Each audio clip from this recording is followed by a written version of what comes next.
Guys from Darjeeling. আমরা এখন রয়েছি দার্জিলিংয়ে। তো এবার আমরা বেরোবো। এখন বাজে হচ্ছে 10টা 15-20 বাজে। তো এখন আমরা বেরোবো হচ্ছে আরেকটা ডেস্টিনেশনের দিকে যাব। তো চেক আউট মোটামুটি কমপ্লিট। বাইকের আমাদের মানে লাগেজ লোড হয়ে গেছে, শুধু এবার বেরোবো। মোটামুটি আর 10-15 মিনিটের মধ্যেই বেরোবো। তো ব্রেকফাস্ট এখনো কিছু করিনি, বাইরে গিয়ে ব্রেকফাস্ট করব রাস্তায় যেতে যেতে। তো কারণ যদি ব্রেকফাস্ট এখন করতে বসি অনেক লেট হয়ে যাবে, আর বেশি লেট হলে ওইদিকে অনেকটা দেরি হয়ে যাবে। তো সেই জন্য আমরা এখনই বেরিয়ে যাব। বেরিয়ে গিয়ে একদম টুয়ার্ডস ডেস্টিনেশনের দিকে গিয়ে ওখানে ব্রেকফাস্ট আমরা কোথাও করে নেবো। তো চলো আস্তে আস্তে এবার মোটর ব্লগিং সেট আপের দিকে যাই। তো আমরা বেরিয়ে পড়েছি, এবার আমরা ডেস্টিনেশনের দিকে যাব। এই মোটর ব্লগিং সেট আপ দেখানো হয়নি কারণ ওখানে অনেক বাইক ছিল পড়ে, ঠিক আছে, সেখানে মোটর ব্লগিং সেট আপটা দেখাতে পারিনি। তো যাই হোক, এবার আমরা আস্তে আস্তে এগোই। অনেকটা লেট হয়ে গেছে আমাদের যেতে, তো একটু ক্যামেরাটা ঘুরিয়ে নিলাম তোমাদেরকে ভিউটা দেখানোর জন্য। দেখো বাঁ দিকে লাইন আর ডান দিকে জ্যাম। তো আমরা বাইকে যাচ্ছি বলে রাস্তাটা পুরো ফাঁকা। তো যাই আগে ডেস্টিনেশনের দিকে এগোই আস্তে আস্তে। আর জানিও তোমাদের ব্লগটা কেমন লাগছে। এখনও এডিট করার সুযোগ হয়নি কারণ প্রচণ্ড ট্রাভেল করতে হচ্ছে। এসে যে বসে এডিট করব, আর এখানে ওয়াইফাইয়েরও অবস্থা খুব খারাপ, তাই জন্য করতে পারিনি। তো যাই, এবার ডেস্টিনেশনের দিকে যাই, কিছুটা এগিয়ে আবার তোমাদেরকে সেই সুন্দর ভিউ দেখাতে থাকি। সো দেখতে পাচ্ছ কত ট্যুরিস্ট আবার আসছে। হ্যাঁ, মানে পুজো কাটিয়ে বাঙালি ট্যুরিস্ট ভর্তি, লাইন দিয়ে গাড়িতে সমস্ত ট্যুরিস্ট আসছে। আর তার জন্য এত জ্যাম। ঘুম স্টেশনের সামনে আমরা রয়েছি এখন। পরপর ট্যুরিস্ট, পরপর শুধু গাড়ির মাথায় লাগেজ। তার মানে কি ট্যুরিস্ট আসছে এখন দার্জিলিংয়ে। আমরা আজকে দার্জিলিং ছেড়ে যাচ্ছি, শুধু দেখতে থাকো। তো আমরা একটা ফরেস্টকে ক্রস করছি। ফরেস্টের নামটা দেখলাম, ভুলে গেলাম। তো ফরেস্টটা ক্রস করছি। তো একদম সুনসান জায়গা, খুবই ঠান্ডা, রাস্তাটা খুবই ঠান্ডা, দারুণ লাগছে। সবাই যাচ্ছি, কিন্তু খুবই আস্তে আস্তে চালাতে হবে কারণ এখানে প্রচুর মোড় রয়েছে, প্রচুর। তোমরা দেখতেই পাচ্ছ, খুব বেশি হলে 3rd গিয়ার অবধি, তার বেশি নয়। জোরে চালাবো না কারণ আমরা সমতলের লোক, ঠিক আছে, আমাদের তাড়া নেই, ধীরে সুস্থে এগোবো, ঠিক আছে। অনেকে বলবে যে আস্তে আস্তে এগোচ্ছি, আমরা এগোচ্ছি আস্তে আস্তে। তিস্তা, সেই ভয়ঙ্কর তিস্তা। তো আমরা কালিম্পংয়ের দিকে এগোচ্ছি। কালিম্পং থেকে একটা অফবিট প্লেসে আমরা যাব। তো আপাতত কালিম্পংয়ের দিকে যাব, ঠিক আছে। এখানে একটা সুন্দর একটা কিউট পাপি দৌড়াচ্ছে, কিন্তু খুব সাবধানে চালাতে হবে। ডাউনওয়ার্ডসের রাস্তাটা, স্ল্যান্টিংটা ডাউনওয়ার্ডসে আছে। খুব বেশি জোরেও না, খুব বেশি আসতেও না। থেমে গেলে গড়িয়ে যাব, আর জোরে চললে মুশকিল।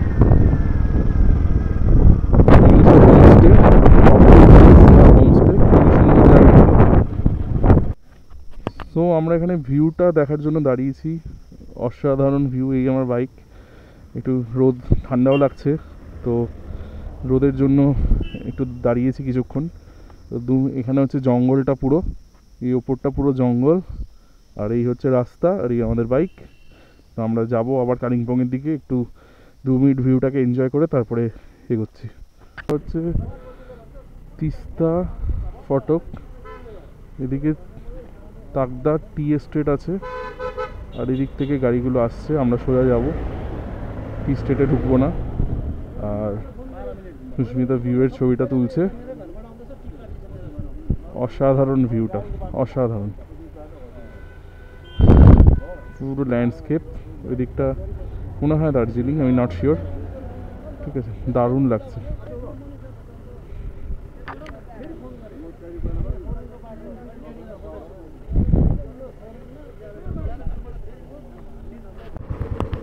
তো আমরা এখন আছি লামাহাটা, লামাহাটাতে আছি। লামাহাটা মোটামুটি দার্জিলিং থেকে প্রায় 20-21 কিলোমিটার ডিস্টেন্সে আছে লামাহাটা। সুন্দর একটা অফবিট প্লেস, যদি কোনোদিন সুযোগ হয় আসবো আবার লামাহাটায়। জায়গাটাও খুব সুন্দর, হোমস্টেগুলো বেশ সুন্দর।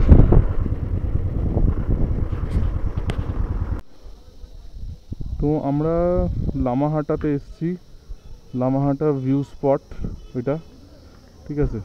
আর এখানে বাড়িটা পার্ক করতে হয়েছে, এটা বাড়ির ছাদ একটা, মেনলি বাড়ির ছাদে গাড়ি পার্ক, ঠিক আছে।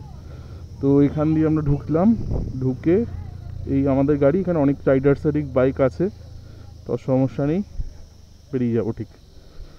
তো ওয়েট করি, একটুখানি যাবো এবার ওখানটা ভিউ করে তারপরে ফিরে আসবো। তো লামাহাটা এসে এবার আমরা একটু ব্রেকফাস্ট করে নিই, তারপরে উঠবো, ঠিক আছে। তো ব্রেকফাস্টে মোমো, তো মোমোটা খাই আগে।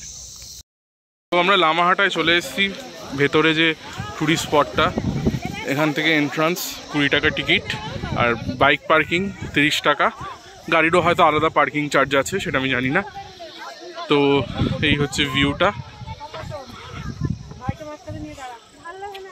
এখানে ডিফারেন্ট টাইপসের পাহাড়ি গাছ, যেমন পাইন গাছ, তারপরে কিছু গুল্ম গাছ রয়েছে, এগুলো দিয়ে সাজানো পার্কটা। এটা সুন্দর পার্ক একটা, এখানে শুটিংও করা যায়।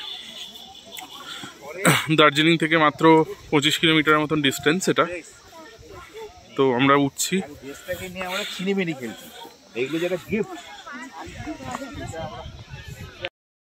সো গাইজ, এটা হচ্ছে লামাহাটার ভিউ পয়েন্ট। আমরা এখানে এসছি উঠে অনেক উঁচু উঁচু পাইন গাছ, অনেক উঁচু উঁচু পাইন গাছ আছে। সো এখান থেকে এখন, হ্যাঁ দেখতেই পাচ্ছ তোমরা। তো ওখানে তোমরা যে ছাদ টাইপের একটা জিনিস দেখতে পাচ্ছ পাহাড়ের গায়ে, ওখানে আমরা বাইক রেখেছি, তারপর আমরা এই ভিউ পয়েন্টটাতে এসছি। অসাধারণ ভিউ পয়েন্ট, না আসলে সত্যি মিস হতো। আমি ভেবেছিলাম আসবো না, যে সত্যি অসাধারণ ভিউ পয়েন্ট। তো আমরা এখন বেরোচ্ছি লামাহাটা থেকে। এই বাইক পার্কিংয়ের স্পট, 30 টাকা পার্কিং। আস্তে আস্তে বেরোনোর চেষ্টা করি।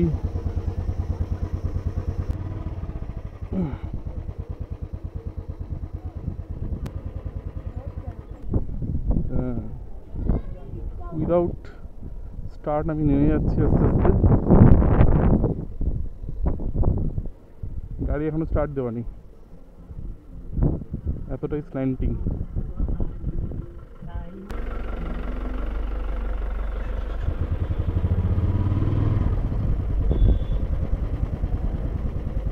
প্রচণ্ড জ্যাম এখানে, প্রচণ্ড। তো আমি সাইড দিয়ে ক্রস করে দিই, লাল হয়ে রয়েছে।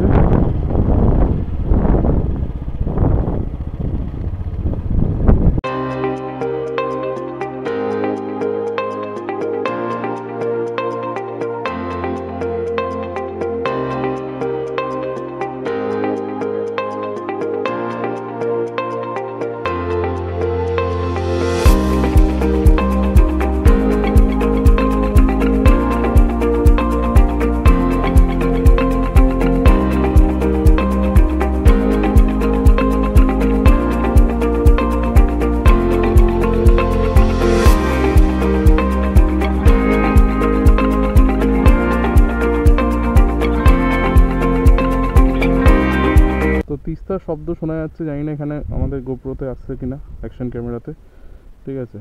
তিস্তার শব্দ শোনা যাচ্ছে, এগোলাম। আর এখানে স্ল্যান্টিংটা ভয়ঙ্কর। তো আস্তে আস্তে আমরা তিস্তার দিকে এগোচ্ছি।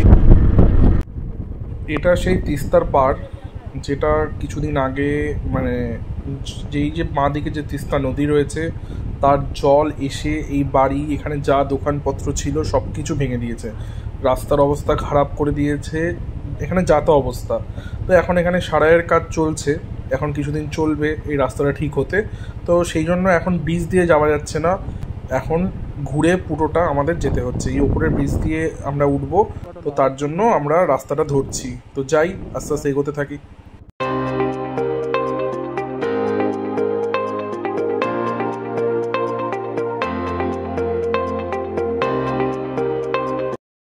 গাইস, এই কিছুদিন আগে তোমরা দেখেছো যে তিস্তা কি ভয়াবহ রূপ নিয়েছিল। তার দরুনে এই যে রাস্তাটা দেখছো, এই রাস্তাটা ভেঙে গেছিলো। আমরা তাই এই রাস্তা ঘুরে আসতে হলো, আমাদের এতটা ঘুরে আসতে হলো। আর এখন দেখো তিস্তা কি শান্ত হয়ে গেছে, এখন কি সুন্দর লাগছে তিস্তাকে। যাই হোক, এই ভিউটা দেখে দাঁড়িয়ে গেলাম, তোমাদের সাথে এই ভিউটা শেয়ার করলাম। ও হোয়াট আ ভিউ, দেখো গাইস কি সুন্দর ভিউ। এখানে দাঁড়াও, একটু দাঁড়াও। হোয়াট আ ভিউ, দেখো গাইস, দেখো শুধু ভিউটা জাস্ট এনজয় করো। তিস্তা এরকম ছিল না হয়তো আগে, তোমরা যারা আগে এসেছো, কিন্তু দেখো রাস্তাঘাটের অবস্থা কি বাজে হয়ে গেছে এখন। মানে সত্যি ভাবা যায় না যে অত ভয়ঙ্কর রূপ তিস্তা ধারণ করছিল। দেখো ওই বাড়িটার অবস্থা পুরো ভেঙে গেছে। বাড়িটা জানি না তোমরা দেখতে পাচ্ছ না, আশা করি দেখতে পাচ্ছ, পুরো ভেঙে গেছে পুরো। দেখো রাস্তাঘাট যা ছিল, ক্যাম্প ট্যাম্প তিস্তার ধারে সব ভেঙে গেছে, সব। কি ভয়াবহ রূপ তিস্তা ধারণ করেছিল, তার মানে তোমরা বুঝতেই পারছো যারা এখানে থাকে তাদের কি অবস্থা হয়েছিল তখন। যাই হোক, এই ভিউটা খুব সুন্দর, তাই দাঁড়ালাম তোমাদেরকে দেখাতে। এখন আবার আমাদের ডেস্টিনেশনের দিকে যাই, কারণ আমাদের ডেস্টিনেশন এখনও 1 ঘন্টার ওপরে বাকি।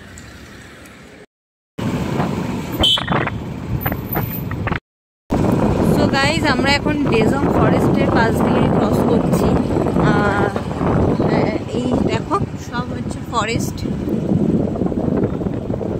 এটা ফরেস্ট এরিয়া। আমরা এখান দিয়ে ক্রস করছি। কিছুক্ষণ আগে তিস্তার পাশ দিয়ে ক্রস করছিলাম, তোমাদেরকে দেখালাম। এখন এই ফরেস্টের পাশ দিয়ে ক্রস করছি। কোথাও একটা মন্দির আছে হয়তো, আমি অনেকক্ষণ ধরে ঘন্টার শব্দ শুনতে পাচ্ছি, কিন্তু বুঝতে পারছি না কোন দিকে আছে। তো এখনও আমাদের ডেস্টিনেশন অনেকটাই দূর হয়ে আছে, তো দেখা যাক কতক্ষণ লাগে।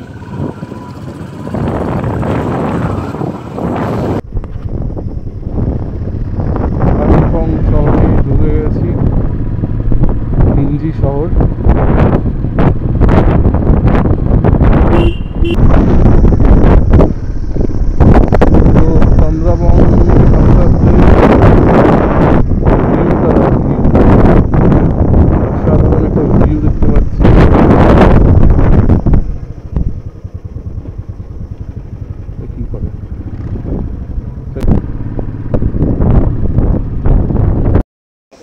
এটা ডেলো পাহাড়ের সামনে একটা মনিস্ট্রি, আস্তে আস্তে দেখতে পেলাম। দেখো কি সুন্দর। তো আমরা ডেলো পাহাড় ক্রস করে লাভা হয়ে আস্তে আস্তে তন্দ্রাবঙ্গের দিকে যাচ্ছি। মানে এটা ঠিক একটু মানে এগিয়ে গিয়ে পিছিয়ে আসা। তো আমরা ফার্স্টে এগিয়ে যাচ্ছি, মানে তন্দ্রাবঙ্গের থেকে এগিয়ে যাচ্ছি, তারপরে আস্তে আস্তে আমরা পিছিয়ে যাব, মানে ঠিক এগিয়ে গিয়ে পিছিয়ে যাব। ঠিক আছে, তো এখানে একটা ভি ক্রস হবে, তো সামনে একটা চেকপোস্ট আসছে, ওখানে একবার জিজ্ঞাসা করা যাক। टेंद्राबोंग इस साइड में है ना? टेंद्राबोंग टेंद्राबोंग इस साइड में है, तो मैप तो दिखा। Thank you.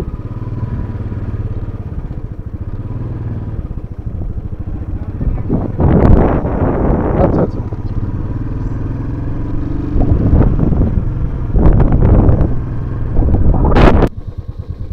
टेंद्राबोंग ঢুকে গেছি আমরা।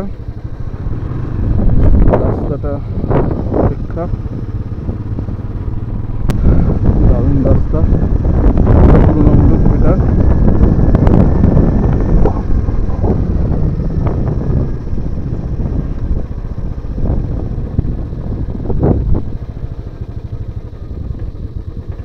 ধরে বস না, নুড়ি গুড়ি ভয় লাগে।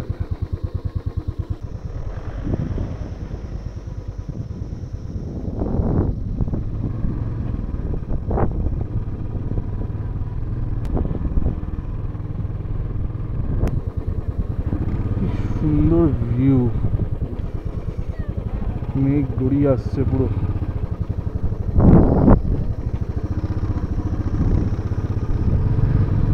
তো ফাইনালি মনে হচ্ছে এরিয়াতে পৌঁছেছি। এবার ফোন করি সুতানুকাকে। এবার আমরা হোমস্টের দিকে এগোচ্ছি।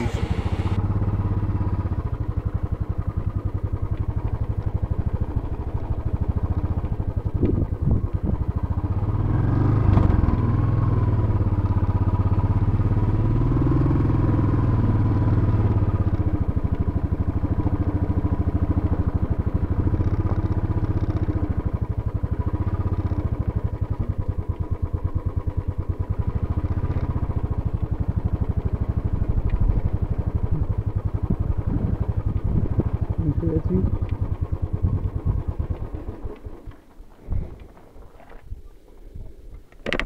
ডেস্টিনেশনে এসে গেছি, অনেকটা ভেতরে। যাই হোক, আবার কালকে সকালে বেরোতে হবে।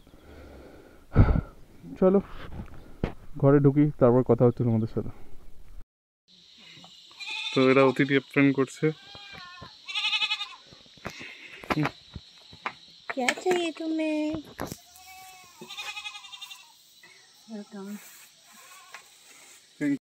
তো ঘরে ঢুকছি। সো এখানে সুস্মিতা তার নিজের বন্ধু পেয়ে গেছে, সুস্মিতার মতনই, ঠিক আছে? সে আদর করছে ওকে। এর নাম শেরু। শেরু তাকাচ্ছে, কত ওবিডিয়েন্ট, এত আদর করছে। ওর সাথে আজকে রাতে মনে হচ্ছে শোয়ে, ঠিক আছে? তো চলো আদর করুক ও। তো এখন ফ্রেশ হয়নি, হট করে যে প্রপার্টার রয়েছে সে বললেন যে খাবার খেয়ে নিতে। তো স্ন্যাক্স খাবো, দুপুরেতে লাঞ্চ স্কিপ হয়ে গেছে, তাই ডিসাইড করলাম যে এখন আগে লাঞ্চটা করে নিই। কারণ 5টা বাজে, বেশি হয়নি বেলা, আমরা অনেক সময় অনেক কারণে খেয়েও থাকি 5টার সময় লাঞ্চ। তো লাঞ্চটা করে নিই আগে, দেন তারপরে তোমাদের রুমটা, প্রপার্টিটা দেখাচ্ছি। তো খাবারে রয়েছে ডাল, এটা ভাত, ফুলকপির তরকারি, চিকেন, আর এটা ওদের লোকাল একটা সবজি, সবজিটার নাম ক্ষীরা না কি বললো, সেই লোকাল সবজি, সেই সবজির শাক, আর তার সাথে স্যালাড, দুটো স্যালাড, পাঁপড়। তো খাই, অনেক দিন বাদে আমরা ভাত খাচ্ছি। ভাতটা খেয়ে নিই। সো আমাদের লাঞ্চ করলাম, তারপর একটু শুয়েছিলাম। তোমাদের রুম ট্যুরটা করাবো ভেবেছিলাম, কিন্তু এতটাই টায়ার্ড হয়ে পড়েছি, করাতে পারিনি। তো লাঞ্চ করার 1-1.5 ঘন্টার মধ্যেই, এখন 8টা বাজে, আমরা 4:45, 2 ঘন্টার মধ্যেই আমাদের এসে গেছে হচ্ছে পেঁয়াজি, সঙ্গে টমেটো সস আর চিলি সস রয়েছে, আর সঙ্গে আমাদের চা। এটা হচ্ছে আমাদের মানে বিকালের খাবার, বিকালের আমরা জল খাবার। তো এটা খাই। তো টেস্টি আছে পনিরটা, আর লাঞ্চটাও খুব টেস্টি ছিল। আর চাটাও বেশ মশলা টি রয়েছে, খুবই সুন্দর খেতে। তো খাই, তারপরে তোমাদেরকে রুম ট্যুরটা করাচ্ছি। যে হোমস্টেটায় রয়েছি সেটার নাম হলো কোড হোমস্টে, এটা তন্দ্রাবঙ্গে। তো এটা হচ্ছে সেই হোমস্টেটার যেখানে আমরা রয়েছি, সেই কটেজটা। সকালবেলায় আমি তোমাদেরকে বাইরের প্রপার্টিটা দেখাবো। এখন শুধুমাত্র এই শেরু এসেছে, শুধুমাত্র আমি ঘরটা, তোমাদের রুম ভিউটা করাচ্ছি, রুম ট্যুরটা। তো এই ফার্স্টে আমি রুমে ঢুকলাম, দেন এটা রুম, এখানে 2টো বেড থাকবে, এখানে 2টো বেড থাকে, আর এই হচ্ছে 2টো বেডের সেপারেট 2টো টি টেবিল, বিকালে চা দিয়েছিল ওইটা রয়েছে এখনো। আর লাইট, ফ্যান এখানে লাগে না, যথেষ্ট ঠান্ডা। আর এখানে রয়েছে বাথরুম, বাথরুম যথেষ্ট পরিষ্কার, বেশ ভালো। আর এখানে একটা ওভার মিরর রয়েছে, আর এখানে 3টে জানলা রয়েছে, 4টে জানলা রয়েছে, সরি। এই জানলাটা থেকে আই হোপসো, আমি তো রাতে ঢুকেছি, জানি না, কাঞ্চনজঙ্ঘা ভিউ দেখতে পাওয়া যাবে। তো কালকে সকালে তোমাদের প্রপার্টি আর কাঞ্চনজঙ্ঘা ভিউ এই দুটো একসাথে দেখিয়ে দেবো। তো এখন ডিনারের জন্য ওয়েট করছি, ওরা ডিনার দিচ্ছে, ডিনারটা আসুক, দেন ডিনার খেয়ে আবার রেস্ট নেবো। তো চলো আজকে ডিনারটা খেতে যাই এবার। খাবারে রয়েছে ভাত, ডাল, ভিন্ডি ভাজা, ডিমের কারি, আর সঙ্গে পাঁপড় আর পেঁয়াজ। তো খাই আগে। আমরা বাইরে বসেছি, বেশ ঠান্ডা, আর হালকা হালকা বৃষ্টি ঠিক পড়ছে না, মনে হচ্ছে কুয়াশা, কিন্তু ঠান্ডাটা প্রচণ্ড।